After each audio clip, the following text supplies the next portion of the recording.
ওকে ভাইয়া, thank you.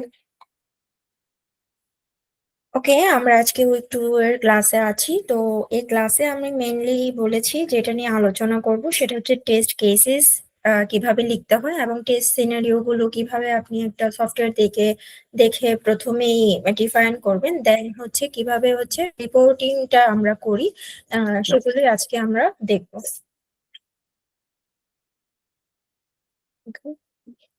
So এখানে আমি টেস্ট সিনারিওটা কি সেটা আপনাদেরকে বলবো। টেস্ট সিনারিও মেইনলি হচ্ছে সেটা যেখানে আপনি ফাংশনাল এবং নন ফাংশনাল সকল টেস্ট কেসেস এর দিকে ফোকাস করবেন এবং ইউআই এবং ইউজার এন্ডের দিক থেকে কি ধরনের বিহেভিয়ার আসতে পারে সেগুলো ফোকাস করে এক একটা মডিউলে ভাগ করবেন পুরোটা সফটওয়্যারকে, এবং সেটাকে অ্যানালাইসিস করে হাই লেভেল থেকে লো লেভেলে প্রত্যেকটা ফ্লো যেন কভার হয় আপনাকে সেটা বুঝতে হবে। এবং এটা খুবই ইম্পর্টেন্ট। ফর ফর এক্সাম্পল, আমি যদি একটা নতুন সফটওয়্যারে ঢুকি, আপনি ইনস্টলেশন টেস্টিং থেকে শুরু করে একদম লগ আউট পর্যন্ত চেক করতে পারেন। লাইক আপনি ইনস্টলেশন থেকে শুরু করে তার সাইন আপ, সাইন ইন, দেন হচ্ছে ফরগেট পাসওয়ার্ড, অনেক ধরনের ফিচার থাকে, প্রত্যেকটা একটা একটা করে আপনি মডিউল অনুসারে ভাগ করে নিতে পারেন। সিনারিও বলতে এখানে মডিউল বোঝায় যে একটা সফটওয়্যারের কয়টা ফিচারকে আপনি প্রথমে ডিফাইন করে নিতে পারেন। সিনারিও হচ্ছে সেট অফ টেস্ট কেসেস, মানে একটা সিনারিও থেকে অনেকগুলো টেস্ট কেসেস আমরা বের করতে পারি, বাট মডিউল একটাই হয়। ফর এক্সাম্পল লগ ইন একটা মডিউল, বাট এটার অনেকগুলো টেস্ট কেসেস হতে পারে। আমরা নিচে দেখবো যে আসলে কি কি টেস্ট কেসেস হতে পারে। তো এখানে আমি হচ্ছে লগ ইন মডিউলটার এক্সাম্পল হিসেবে সেট করেছি। লগ ইন একটা মডিউল, কিন্তু এটার মধ্যে আমরা কি ধরনের টেস্ট কেস করতে পারি, আমরা এটাকে পজিটিভ এবং নেগেটিভ দুই ধরনের টেস্ট কেস করতে পারি। আমরা ভ্যালিড ক্রেডেনশিয়াল দিয়েও চেক করতে পারি, ইনভ্যালিড ক্রেডেনশিয়াল দিয়েও চেক করতে পারি। ফর এক্সাম্পল, লগ ইন পেজে মূলত দুইটা ফিল্ড থাকে, একটা হচ্ছে জিমেইল অর পাসওয়ার্ড, অথবা ইউজার নেম অর পাসওয়ার্ড থাকতে পারে। এখন যখন জিমেল এবং পাসওয়ার্ড আছে তখন আপনি প্রথমে ভ্যালিড ক্রেডেনশিয়াল বলতে বোঝায় যে আপনার যে নাম এবং আপনি যে পাসওয়ার্ড সেট করেছিলেন ওটা দিয়েই লগ ইন করা। তাহলে এটার রেজাল্ট কি হবে, আপনি সাকসেসফুলি লগ ইন করতে পারবেন। কিন্তু যদি ইনভ্যালিড পাসওয়ার্ড অথবা আপনি ইনভ্যালিড পাসওয়ার্ড অর জিমেল যে কোনো একটা দেন, সেক্ষেত্রে কি হবে, আপনাকে ওরা প্রিভেন্ট করবে লগ ইন থেকে, দেখাবে যে আনঅথরাইজড অ্যাক্সেস। সো এটাও কিন্তু একটা টেস্ট কেসেস। দেন আপনি এমটি ফিল্ড দিয়ে অ্যাজ এ টেস্টার আপনি এমটি ফিল্ড দিয়ে টেস্ট করতে পারেন। লাইক যখন ইনিশিয়ালি কোনো সফটওয়্যার বিল্ড হয় তখন কি হয়, কোডিং এ অনেক কিছু ডেভেলপাররা মিস করে যেতে পারে, তখন আপনি আপনার নামও দেননি, আপনি পাসওয়ার্ডও দেননি, বাট আপনি কি করেছেন, লগ ইন বাটনে হিট করেছেন। তো লগ ইন বাটনে হিট করার পর কি আপনি সফটওয়্যারে ঢুকতে পারছেন, নাকি সফটওয়্যার আপনাকে কোনো ভ্যালিডেশন মেসেজ দিচ্ছে ওর ইরর দেখাচ্ছে যে তোমাকে প্রথমে জিমেল ওর নেম দিতে হবে, দেন পাসওয়ার্ড দিয়ে তুমি এন্টার করতে পারবা। এই ধরনের ফাংশনালিটি গুলো আছে কিনা এগুলো একটা মডিউল আপনি সেট করে আপনি লিখতে পারেন পরের টেস্ট কেস গুলো। দেন হচ্ছে কিভাবে আপনি একটা সিনারিও থেকে টেস্ট কেসে যাবেন, টেস্ট কেসগুলো কিভাবে ডিফাইন করবেন। টেস্ট কেস ডিফাইন করা যায় ভেরি স্পেসিফিক ফাংশনালিটি, ইউআই, কি কি অ্যাকশন হতে পারে এবং আপনি কি চাচ্ছেন আসলে, অথবা রিকোয়ারমেন্টে কি ছিল, এই ফিচারটা থেকে রিকোয়ারমেন্ট কি কি এক্সপেক্ট করে, ওগুলো হচ্ছে কি না, সেগুলো হচ্ছে টেস্ট কেসে আমরা ওয়ান বাই ওয়ান লিখে থাকি। তো এখানে আমি হচ্ছে কিভাবে টেস্ট কেস লিখে সেটার একটা ওভারভিউ নিয়ে এসেছি। দেখেন, টেস্ট কেসে হচ্ছে প্রথমে আইডি থাকে, যেমন 001 দিয়ে আপনি লিখতে পারেন প্রথমটা যে লগ ইন হচ্ছে কিনা আমি সেটা চেক করব। দেন মডিউলটা আপনি ডিক্লার করে দিতে পারেন যেটা কোথায় আমি অথেন্টিকেশন চেক করছি। দেন আপনি লিখতে পারেন সিনারিওটা কি, যে ভ্যালিড ক্রেডেনশিয়াল দিয়ে ইউজার লগ ইন করতে পারছে কিনা। এখন আপনি এমন কোনো টেস্ট কেস লিখলেন যেটার জন্য প্রিকন্ডিশন দরকার। লাইক কি দরকার, আপনি যদি কোনো একটা ক্রেডেনশিয়াল ইনপুট করতে যান তার আগে আপনাকে সফটওয়্যারটা সফটওয়্যারটা ইনস্টল করে রেজিস্টার করে নিতে হবে, একটা রেজিস্টার অ্যাকাউন্ট থাকতে হবে ওই সফটওয়্যারে লগ ইন করার জন্য। সো এটা হচ্ছে pre condition.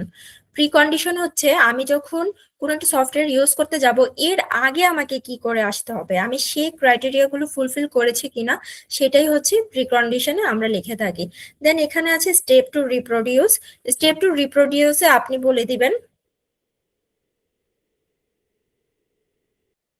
Okay, step to রিপ্রোডিউসে আপনি বলে দিবেন যে কিভাবে একজন আপনার অফিসের অনেকেই আপনার এই টেস্ট কেসেসটা চেক করতে পারে অথবা দেখতে পারে। আপনি আপনার অফিসে ধরেন ফর এক্সাম্পল 30 ডেভেলপার আছে।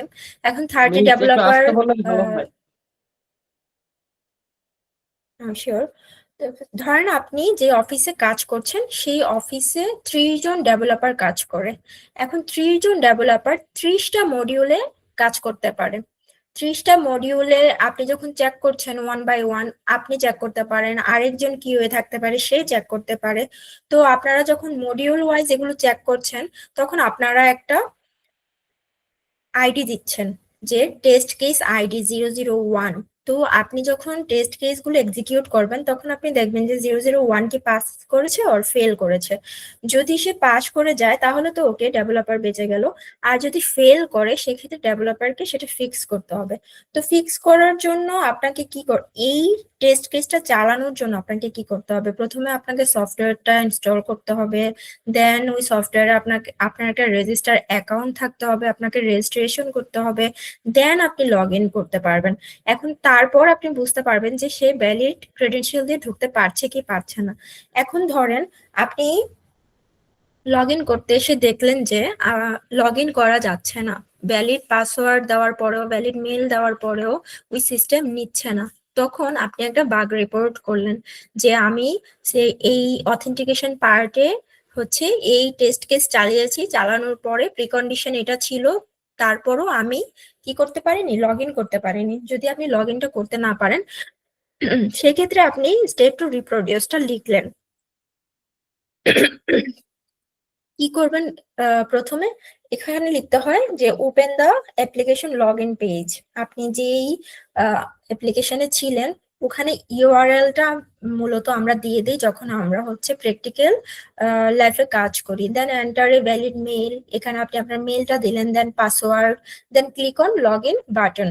সো এটা হচ্ছে স্টেপ যে কিভাবে আপনি এই ইররটা খুঁজে পেয়েছিলেন, এটা কাউকে জানানো। সো এটাও লিখতে হবে আমাদেরকে।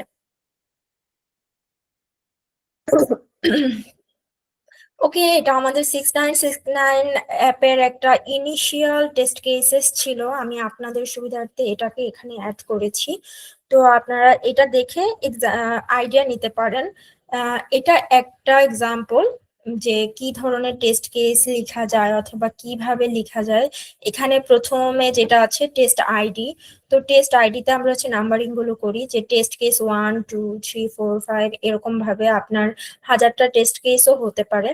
তো টেস্ট টাইপে আমি যেটা দিয়েছি সেটা হচ্ছে আমি মূলত এখানে মডিউল গুলো সেট করে দিয়েছি। যে মডিউলটা কি, এটা লগ ইন মডিউল। দেন আমি কোথায় গিয়েছি, অনবোর্ডিং ফ্লোতে গিয়েছি। তারপর কোথায় গিয়েছি, আমি voice and recording then emotion সিলেকশনের যে পার্টটা ছিল সেটা চেক করেছি। দেন এখানে যখন আপনি ফিচার গুলো ভেঙে দিচ্ছেন, এখানে হচ্ছে টেস্ট সিনারিও গুলো লিখছেন, এখানে হচ্ছে টেস্ট স্টেপ লিখে দিচ্ছেন, এখানে অ্যাকচুয়াল রেজাল্ট, এক্সপেক্টেড রেজাল্ট, দেন প্রায়োরিটি সেট করে দিচ্ছেন যেটা হাই, মিডিয়াম ওর ক্রিটিক্যাল। দেন আপনি বুঝতে হবে যে কোনটা কোন ধরনের, লো হতে পারে, এখানে একটা লো নেই, আমি যে স্ক্রিনশটটা নিয়েছি হয়তো অন্য পেজগুলোতে থাকতে পারে। এখানে অনলি 14টা টেস্ট কেসেস এসেছে, কিন্তু আমাদের অ্যাপে আরো অনেক হাজার রকমের টেস্ট কেসেস আছে। দেন আপনি এগুলো যখন এক্সিকিউট করবেন তখন আপনি এখানে স্ট্যাটাস গুলো বসাবেন যে এটা কি পাস হয়েছে।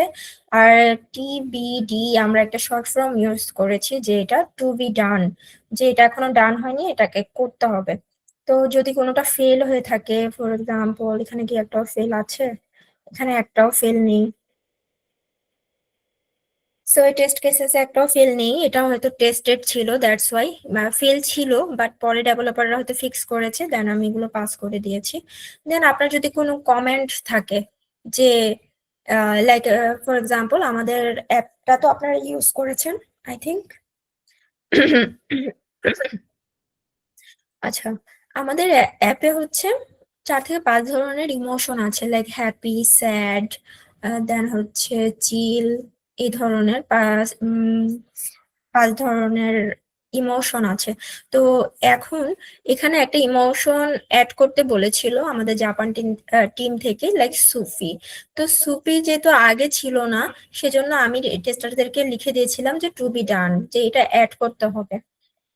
সো আমি বলে দিয়েছি কমেন্টে যে there has no emotion about সুবি। সো যেহেতু জাপান থেকে রিকোয়ারমেন্ট এসেছে, আপনাদেরকে এটা ডান করতে হবে। তো আমি তাদেরকে লিখে দিয়েছিলাম, যখন তাদের কাছে এই টেস্ট কেসেসটা হ্যান্ড ওভার করা হয়েছে, তখন তারা এটা দেখে বুঝতে পেরেছিল। ওকে, এখন যদি আমি আসি যে টেস্ট কেসের টেমপ্লেটটা কেমন হবে। এটা একটা টেমপ্লেট ছিল টেস্ট কেসেস এর, এটা আমি এক্সেলে করেছি, আপনারাও ইনিশিয়ালি এক্সেলে করতে পারেন। সো এটা একটা টেমপ্লেট ছিল। এখন টেমপ্লেট কেমন হতে হবে, টেমপ্লেটে হচ্ছে কনসিস্টেন্সি থাকতে হবে এবং ক্লিয়ারিটি থাকতে হবে। লাইক আমি এখানে যেই প্যাটার্নে বাগ রিপোর্ট গুলো করেছি, টেস্ট কেস 1 যেভাবে লিখেছি, আমি 2 কিন্তু সেম ভাবেই লিখেছি, প্রত্যেকটা সেম। সো আপনাকে কনসিস্টেন্ট হতে হবে। দেন হচ্ছে ট্র্যাকিং এন্ড রিভিউটা যেন ইজি হয়, এখানে ট্র্যাক করতে এবং রিভিউ করতে যেন ইজি হয়। আমি নিচেও আরেকটা অ্যাড করেছি, আপনাদেরকে সেটা দেখাবো। দেন হচ্ছে এটা যেন খুব ইজিলি রিড করতে পারে এবং ফরম্যাটটা যেন খুবই ইজি হয়, সবাই যেন বুঝতে পারে। আপনার অফিসের সিইও থেকে একদম নর্মাল একজন এমপ্লয়ি যেই দেখুক, এটা যেন খুবই ক্লিন হয়, যে কেউ দেখলেই যেন এটা বুঝতে পারে যে অ্যাকচুয়ালি আপনি এখানে কি বুঝাতে চেয়েছেন। সো এটা খুবই ইম্পর্টেন্ট টেস্ট কেসের টেমপ্লেটের ব্যাপারে। তো এখানে কি কি এসেনশিয়াল ফিল্ড থাকতে পারে, এটা কোম্পানি ওয়াইজ অনেক সময় ভ্যারি করে এবং একটা স্ট্যান্ডার্ড ফরম্যাটও থাকতে পারে। তো আমি এখানে যেগুলো লিখেছি এগুলো খুবই বেসিক, এগুলো সব কোম্পানি ফলো করে। এরকম কিছু টেস্ট কেসের টেমপ্লেটের ফিল্ড আমি এখানে অ্যাড করেছি। For example, test case ID. এখানে আইডিটা অবশ্যই অবশ্যই সবাই ইউজ করে, কারণ হচ্ছে আপনি যখন টেস্ট কেস লিখছেন, তখন ফর এক্সাম্পল 25 নাম্বার যে টেস্ট কেসটা সেটা ফেল হয়েছে। তো আপনি ডেভেলপারকে বলে দিতে পারবেন যে টেস্ট কেস আইডি 25, আপনি সেটা চেক করেন, ওটা ফেল হয়েছে, সেটা আপনাকে ফিক্স করতে হবে। সেজন্য আমরা একটা কি করি, ইউনিক আইডি লিখে রাখি। দেন আপনাকে খুঁজে বের করতে হবে যে আপনার সফটওয়্যারে কি কি মডিউল অথবা ফিচার আছে। স্পেসিফিক ওই পার্ট গুলাতে আপনি কি করবেন, টেস্ট কেস গুলো চালাবেন। দেন হচ্ছে আপনাকে টেস্ট সিনারিও লিখতে হবে। এখানে হাই লেভেল থেকে একদম লো লেভেল পর্যন্ত প্রত্যেকটা ভেরিফিকেশন, একদম স্মল থিং পর্যন্ত আপনাকে লিখে রাখতে হবে, যেন ফুল সাইকেলটা কভার করে, ফুল সফটওয়্যারটা যেন কভার হয়ে যায়। সেক্ষেত্রে টেস্ট সিনারিওটা আপনাকে লিখে রাখতে হবে। দেন প্রিকন্ডিশনের কথা আমি আগেই বলেছি, যে ধরেন আপনি লগ ইনে কোনো একটা এরর পেয়েছেন, তো আপনি সেটা রিপোর্ট করবেন। এখন লগ ইন পেজে আসার প্রিকন্ডিশন হচ্ছে তাকে ওই সফটওয়্যারের একজন রেজিস্টার্ড ইউজার হতে হবে। সো আপনি প্রিকন্ডিশন অবশ্যই দিয়ে দিতে পারেন যে আপনি এইখানে আসার আগে আপনি একটা অ্যাকাউন্ট ওপেন করে নেন। দেন আপনাকে লিখতে হবে step to reproduce. Step to রিপ্রোডিউসটা কি, যে কিভাবে আপনি এই বাগটা খুঁজে পাবেন। ধরেন কেউ আপনাকে বলল যে তুমি আজকে আমাদের বিজনেস আইটির অফিসে আসো। তো অফিসে আমরা তো আপনাদেরকে অফিসের নাম বলে দিয়েছি, ভাই হয়তো লোকেশনও শেয়ার করেছে, কিন্তু আপনি ঢাকায় নতুন, আপনি ঢাকায় কিছুই চিনেন না। তো এখন ধরেন আপনি আসবেন উত্তরবঙ্গ থেকে অথবা কুমিল্লা থেকে আসতে পারেন। তো ভাইয়া তখন আপনাকে কি বলে দিল যে আপনি যদি কুমিল্লা থেকে আসতে চান, তাহলে প্রথমে আপনাকে ওখানকার স্টেশনে যেতে হবে, ওখান থেকে ঢাকার বাস ধরতে হবে। বাস ধরার পর আপনি যখন ঢাকায় এসে আহ নামবেন, আপনি ট্রেনে আসলে নামবেন কমলাপুর, বাসে আসলে নামবেন সায়দাবাদে। তো ওখান থেকে নেমে আপনাকে একটা সিএনজি নিতে হবে, আর উবার পাঠাও, আপনি যেটাতে কমফোর্টেবল সেটা নিয়ে আমাদের অফিস অ্যাড্রেস দিতে হবে। ওখানে তারপর আপনি আমার পর্যন্ত পৌঁছাতে পারবেন। তো সেম, যখন আপনি একটা বাগ রিপোর্ট করতেছেন, ওই বাগটা কিভাবে একজন ডেভেলপার বলেন অন্য কেউ কিভাবে এটা রিপ্রোডিউস করবে, আপনাকে ডিটেইলে এখানে লিখে দিতে হবে যে আপনি আসলে তারপর কোথায় যাবেন, লাইক আপনি এখানে ক্লিক করলেন, এরপর কোথায় ক্লিক করবেন, এরপর কোথায় ক্লিক করবেন, প্রত্যেকটা ক্লিক আপনাকে স্টেপ টু রিপ্রোডিউসে বলে দিতে হবে, যেন আপনি যেভাবে বাগটা খুঁজে পেয়েছেন অন্যরাও যেন ঠিক এই আপনার এই লেখাগুলো পড়ে ওই বাগটা ক্রিয়েট করে নিতে পারে। দেন হচ্ছে এক্সপেক্টেড রেজাল্ট। এক্সপেক্টেড রেজাল্টে আপনি লিখবেন আপনি যেই বাগটা পেয়েছেন এটা আসলে কি হওয়া উচিত ছিল। আপনি লিখেছেন যে আমি ভ্যালিড ক্রেডেনশিয়াল দেওয়ার পরও আমার লগ ইন হচ্ছে না, তাহলে আপনার এক্সপেকটেশন কি, আমি যেন ভ্যালিড ক্রেডেনশিয়াল দেওয়ার পর লগ ইনটা হয়, সেটা আপনার এক্সপেক্টেড রেজাল্ট। আপনি এক্সপেক্টেড রেজাল্টে সেটা লিখবেন। আর অ্যাকচুয়াল রেজাল্টে আমরা কি লিখি, অ্যাকচুয়াল রেজাল্টে আমরা লিখি যে আমাদের সফটওয়্যারে অ্যাকচুয়ালি কি হচ্ছে, অ্যাকচুয়ালি কি হচ্ছে আমি ভ্যালিড ক্রেডেনশিয়াল দেওয়ার পরেও সে আমাকে লগ ইন করতে দিচ্ছে না, অ্যাকচুয়াল রেজাল্টে আপনি সেটা লিখবেন। দেন আপনি স্ট্যাটাস দিবেন, স্ট্যাটাস কি হতে পারে, pass fail or block. Pass তো বুঝতে পারছেন, যদি আপনি সাকসেসফুল হন লগ ইন করতে পারেন তাহলে আপনি পাস দিবেন যে হ্যাঁ এই টেস্ট কেসেসটা পাস হয়েছে। আর যদি আপনি ভ্যালিড ক্রেডেনশিয়াল দেওয়ার পরও না ঢুকতে পারছেন তখন সেটা ফেল হয়েছে, যে সিস্টেম সেটাকে অ্যালাউ করছে না। আর ব্লক কি, সামহাও কি হয়, আমরা যখন কোনো সফটওয়্যার টেস্ট করতে যাই তখন কিছু ফিচার সাডেনলি আমাদেরকে অন্য ফিচারে যেতে ব্লক করে দেয়, আসলে এটা পাসও না ফেলও না, ওই স্টেটটাকে আমরা বলি ব্লক। তো আমরা তখন ডেভেলপারদেরকে মেসেজ দিই যে this is a blocker for us. So যখন আপনি একজন কিউ হিসেবে রিপোর্ট করছেন যে আমি টেস্ট করতে পারছি না, এটা আমার জন্য একটা ব্লকার, আপনি প্লিজ এটাকে সলভ করে দেন, তখন ডেভেলপাররা এটাকে হাই প্রায়োরিটিতে নিয়ে ওই কাজটা আপনার জন্য করে দিবে। সো তখন আপনি ওইটার স্ট্যাটাস দিবেন যে ব্লকড, যে এটা পাস ফেল আমি চেক করতেই পারিনি বিকজ অফ আমি প্রসিডই করতে পারছি না। হতে পারে যে সার্ভারে কোনো ইস্যু কারণে হচ্ছে, ডেভেলপাররা ওটা ফাইন্ড আউট করে। ওকে, এটা হচ্ছে আরেকটা টেস্ট কেস টেমপ্লেট আমি আপনাদেরকে দিয়েছি, এটা আমারই করা, এটা জাস্ট একটা লগ ইন মডিউলের জন্য আমি লিখেছিলাম। তো দেখেন এখানে হচ্ছে 93 নাম্বার টেস্ট কেস, এটা 104 পর্যন্ত আছে। সো এর আগে পরে অনেক টেস্ট কেসেস ছিল, সো 104 পর্যন্ত এখানে দেখা যাচ্ছে। তো লগ ইন মডিউলটা এই ফিচারটাকে আমি একটা, ওকে, এটাকে এই লগ ইনটাকে আমি একটা ফিচার হিসেবে এখানে রেখেছি। দেন আমি টেস্ট টাইপ গুলো 3 ভাগে ভাগ করে ফেলেছি, লাইক আমি এখানে লিখেছি অনলি ইউআই টেস্টিং গুলো, আর মাঝখানে রেসপন্সিভনেস টেস্ট করেছি, শেষে দিয়েছি ফাংশনাল টেস্ট কেস গুলো। তো টেস্ট কেস গুলোতে আপনি হচ্ছে ডিটেইলে লিখছেন যে সেকশনটা লোড হচ্ছে কিনা, ব্রেড কাম দেখা যাচ্ছে কিনা, এটা ডিপেন্ড করে অ্যাকচুয়ালি সফটওয়্যারের উপর। তো আমি এটা যে সফটওয়্যারের জন্য লিখেছিলাম ওখানে হয়তো ব্রেড কাম ছিল, এভরিথিং ছিল, সো আমি ওগুলো লিখেছি। কিন্তু যেগুলো খুবই কমন, লাইক আপনার সফটওয়্যারটা লোড হচ্ছে কিনা, এটা সব সফটওয়্যারের জন্য কমন। আপনার সফটওয়্যারে কোনো স্পেলিং মিস্টেক আছে কিনা সেটা চেক করা সব সফটওয়্যারের জন্য খুবই কমন। দেন আপনার লেআউট গুলো ঠিক আছে কিনা, তারপর এখানে আমি দিয়েছি যে লিঙ্ক গুলো প্রপারলি ডিসপ্লে হচ্ছে কিনা, কোনো হোভার ইফেক্ট থাকলে সেটা কাজ করছে কিনা, পাসওয়ার্ড সেকশনে যে আই আই আইকনটা থাকে সেটা দেখা যাচ্ছে কিনা। রেসপন্সিভনেস টেস্ট হচ্ছে, রেসপন্সিভনেস টেস্ট আপনি মোবাইল অথবা ক্রস ব্রাউজিং টেস্টে বলতে পারেন, লাইক মোবাইলে আপনার সফটওয়্যারটা কিরকম দেখাচ্ছে, ব্রাউজারে কেমন দেখাচ্ছে, মজিলাতে কেমন দেখাচ্ছে, এইচে কেমন দেখাচ্ছে, অথবা আপনি যখন এটাকে 80% নিয়ে আসতেছেন আপনার ডিসপ্লেটাকে তখন কেমন দেখাচ্ছে, 110-এ চলে গেলে কেমন দেখাচ্ছে, এভরিথিং টেস্ট করা হয় রেসপন্সিভনেসে। সো আইফোনে 11-এ কেমন দেখাচ্ছে, 15 প্রোতে কেমন দেখাচ্ছে, সব জায়গায় আমাদের সফটওয়্যারটা ঠিকভাবে ইউজারদের কাছে ডিসপ্লে হচ্ছে কিনা সেটাই হচ্ছে রেসপন্সিভনেস টেস্ট। দেন আমরা চলে যাই ফাংশনাল টেস্ট কেসগুলোতে। সো আপনি যখন কোনো ব্রেড কামে ক্লিক করছেন, সো ব্রেড কামটা এক্সপেক্টেড পেজে আপনাকে নিয়ে যাচ্ছে কিনা সেটা চেক করা হয় ফাংশনালে। দেন হচ্ছে আপনি যখন ফরগেট পাসওয়ার্ডের লিঙ্কে ক্লিক করছেন সেটা আসলে ওই লিঙ্কে ডেলিভার করছে কিনা, আপনাকে রিডিরেক্ট করছে কিনা সেটা চেক করা হয়। দেন হচ্ছে এখানে টেস্ট স্টেপ গুলো লেখা হয়, সব কালার লিঙ্ক হয়ে গেছে। ওকে, দেন হচ্ছে টেস্ট ডেটা যদি লাগে, লাইক এখানে আমি টেস্ট ডেটা অ্যাড করেছি, কারণ হচ্ছে এখানে আমি চেক করেছিলাম যে ভ্যালিড ক্রেডেনশিয়াল দেওয়ার পরও আমি লগ ইন করতে পারছিলাম কিনা।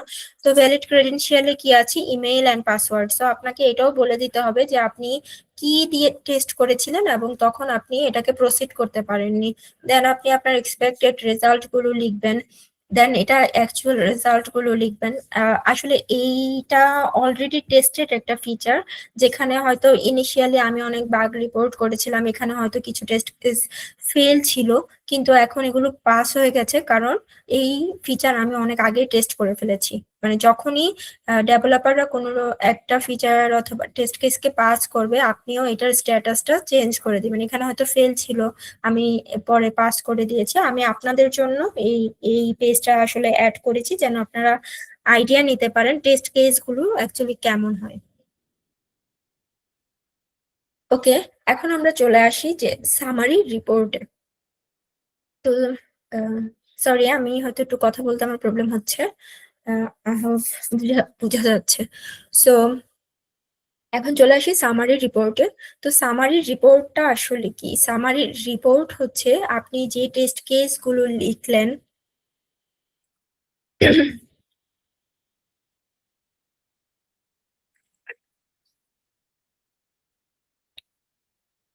ওকে, সামারি রিপোর্টটা কি? সামারি রিপোর্ট হচ্ছে আপনি যে টেস্ট কেস ওভারঅল যে টেস্টিংটা আপনি করলেন, তারপর যে আপনি ওয়ান বাই ওয়ান স্ট্যাটাস গুলো দিলেন। ধরেন আপনার কোম্পানিতে রিলিজ আছে, তো রিলিজের আগে কোনো একটা নিউ ফিচার এসেছে, আপনি টেস্ট করেছেন, টেস্ট করার পরে আপনাদের ডেডলাইন চলে এসেছে। এখন আপনার ওই সময়টা নাই যে আপনি ডেভেলপারকে দিবেন, আপনি টেস্ট করেছেন, কিছু টেস্ট কেস ফেল হয়েছে, এখন আপনি ওনাকে বললেন যে এই টেস্ট কেস গুলো ফেল হয়েছে, সো আপনাকে এগুলো ফিক্স করে দিতে হবে। আপনি ফিক্স করে দিলে আমি আবার রিটেস্ট করব, রিটেস্ট করে তারপর আমি বলতে পারবো যে কয়টা বাগ ফিক্স হয়েছে, আদৌ 100% হয়েছে কিনা। কিন্তু in the meantime management আপনাকে বললো যে আমাদের ফিচার কতটুকু ডান হয়েছে, আমাদের হাতে একদমই টাইম নাই, ক্লায়েন্ট চাচ্ছে আমরা এখনই ডেলিভারি করি। তো ওই ধরনের মোমেন্টে কি করতে হয়, আপনাকে একটা সামারি রিপোর্ট সাবমিট করতে হয় যে এখানে এই টেস্ট কেস গুলো, এই ফিচারটা এসেছে এবং আমরা এই টেস্ট কেস গুলো চালিয়েছি। এখন এগুলো যখন এক্সিকিউট করেছি, এত% ফেল হয়েছে, এত% পাস হয়েছে। তখন যখন আপনি এটা ম্যানেজমেন্টকে দেখাচ্ছেন যে এই বাগগুলো এখনো ফিক্স হয়নি, সো তখন ম্যানেজমেন্ট ডিসাইড করে ওনারা কি রিলিজটা করবে, নাকি ওনারা ক্লায়েন্টের সাথে কথা বলে আরো টাইম এক্সটেন্ড করবে। এটা ডিপেন্ড করে তাদের ডিসিশনের উপরে। কিন্তু অ্যাজ এ কিউএ আমরা আমাদের ওপিনিয়ন জানাতে পারি যে হ্যাঁ, এখানে কিছু ক্রিটিক্যাল বাগ রয়ে গেছে অথবা কিছু মেজর ফেইলর হচ্ছে, যেগুলো ফিক্স না করে আমরা দিতে পারবো না। আমরা কি করি, হাইলাইট করে দিই রিস্ক গুলো, যে আমরা কোয়ালিটি যেহেতু এনশিওর করতে চাই, তো আমরা হাইলাইট করে দিই ম্যানেজমেন্টকে যে দেখেন এইগুলো এখনো ফিক্স হয়নি এবং এগুলো ক্রিটিক্যাল ইস্যু, এগুলো মাইনর ইস্যু, এগুলো লো প্রায়োরিটি। সো যদি লো প্রায়োরিটির কিছু বাদ থেকে থাকে, তখন আমরা কি করতে পারি, একটা ফিচারকে রিলিজ করতে পারি যদি খুব আর্জেন্সি থাকে। আদারওয়াইজ আমরা 100% কোয়ালিটি এনশিওর করেই ডেলিভার করব। সো যখন প্রিপেয়ার হয় আপনি কি করবেন, ম্যানেজমেন্টকে এরকম একটা রিপোর্ট জমা দিবেন।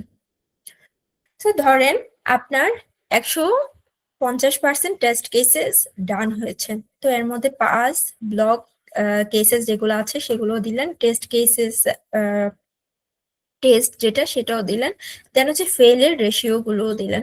আপনি বলে দিবেন এত% পাস হয়েছে, এত% ফেল হয়েছে। এখন যখন আপনি রিপোর্টটা ফাইনালি জমা দিচ্ছেন, আপনি বলবেন যে আমার 120টা টেস্ট কেসেস ছিল, এর মধ্যে 100টা পাস হয়ে গেছে, 15টা ফেল আছে, 5টা ব্লক আছে, যেগুলো ব্লক ওগুলো এখনো পেন্ডিং আছে। আমি যেহেতু এগুলো ডিপেন্ডেন্সি আছে, আমি চেক করতে পারিনি, আমাকে প্রথমে ব্লকারটা ওপেন করে দিতে হবে, দেন আমি এটাকে টেস্ট করতে পারবো। দেন আপনি বললেন যে 15টা টেস্ট কেস আপনার ফেল হয়েছে, এর মধ্যে 2টা ক্রিটিক্যাল বাগ আছে, যেটা কিনা আমাদের সফটওয়্যারে হাই ইম্প্যাক্ট ফেলতে পারে। তখন আপনি যখন এই রিপোর্টটা, এই সামারিটা করে নিয়ে ম্যানেজমেন্টকে দেখাচ্ছেন, তখন ম্যানেজমেন্ট কি নিবে, যে ওরা ডিসিশন নিবে যে ওরা কি রিলিজ করবে কি করবে না। যখন এই ধরনের কেস দেখা যায় তখন ম্যানেজমেন্ট মোস্ট অফ দ্য টাইমই ডিসিশন নেয় যে নট রিকমেন্ডেড। কারণ হচ্ছে যেখানে দুইটা ক্রিটিক্যাল বাগ আছে, যেটা সফটওয়্যারকে ব্রেক করতে পারে, 15টা ফেল কেস আছে, 5টা ব্লকার আছে। সো এইরকম একটা সফটওয়্যারকে ক্লায়েন্টকে হ্যান্ড ওভার করা মানে ক্লায়েন্টের কাছে একটা ব্যাড ইম্প্যাক্ট ক্রিয়েট হওয়া। যেহেতু আমি আমার দিক থেকে ক্লিয়ার যে আমি 120টা টেস্ট কেসেস লিখেছিলাম, এখানে 100টা পাস হয়েছে, আরো 20টাতে প্রবলেম আছে। এখন আপনারা দেখেন, যেহেতু আমি ম্যানেজমেন্ট না, কোম্পানি আমার না, আমি কোম্পানির একজন এমপ্লয়ি, সো আমি আমার কাজটা ঠিকঠাক মতো তাদেরকে দিতে পারি, দেন ডিসিশন তাদের। সো ম্যানেজমেন্ট কি ডিসিশন, ম্যাক্সিমাম আমি আমার এক্সপিরিয়েন্সে যেটা দেখেছি আর কি, যে তারা রিকমেন্ড করে না, তারা ক্লায়েন্টের সাথে কথা বলে নেয়, হয় একটু টাইমটা বাড়িয়ে নেয়, অথবা আর কিছুদিন টাইম চায়, অথবা ডেভেলপারদেরকে বলে যে ডেভেলপার কিউএ মানে ফুল টিমকে বলে যে আপনারা প্লিজ ওভারটাইম করুন, আজকে একটু অফিস টাইমের বাইরেও কাজ করুন, করে এটা কমপ্লিট করে দেন, আমাদেরকে এটা ডেলিভার করতে হবে। সো এভাবে মিউচুয়ালি কাজগুলো হয়।